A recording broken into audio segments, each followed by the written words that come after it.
Bonjour et bienvenue pour cette première capsule sur Explain Everything. Je commence par l'écran d'accueil de l'application.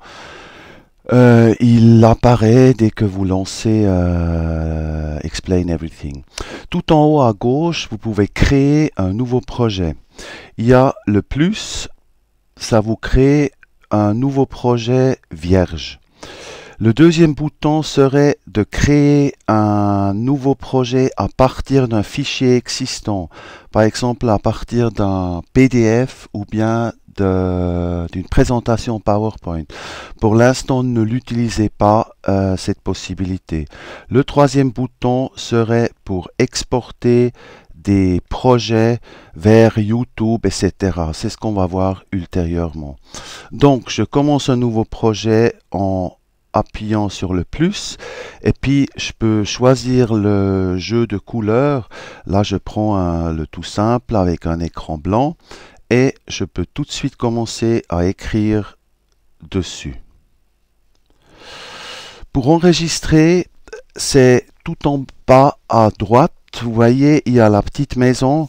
Avec la petite maison, vous retournez à tout moment sur l'écran d'accueil à la maison. Le bouton à côté, le petit dossier avec la flèche, c'est pour enregistrer. Évidemment, il faut mettre un nom pour le projet et puis vous pouvez dire enregistrer.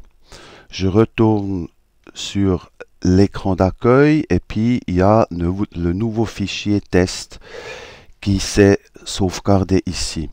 Si j'appuie dessus, je retourne dans ce projet et je peux apporter des modifications et à nouveau je peux enregistrer. Et là il y a un petit comportement un peu bizarre, c'est que il vous demande à chaque fois le nom et puis après quand vous faites enregistrer, il vous dit voulez-vous écraser le test, donc le projet existant. Donc il fait une sorte de sauvegarde sous un enregistrement sous, mais il n'y a aucun problème, vous dites à chaque fois oui, je veux l'écraser l'autre parce que c'est celui-là qui compte maintenant. Je retourne sur l'écran d'accueil et puis je retourne et je rajoute des modifications.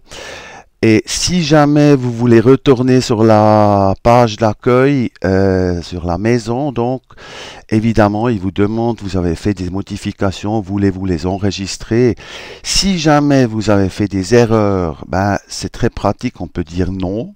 Donc ce que j'ai écrit en bleu ne sera pas enregistré. Si je dis oui, il me demande de nouveau d'écraser, effacer le projet existant. Voilà. Pour effacer un projet que vous ne voulez plus, il suffit d'appuyer un petit moment sur un de ces projets et puis il y a cette croix avec le cercle rouge qui apparaît. J'appuie dessus et puis oui, je veux supprimer ce projet et puis voilà.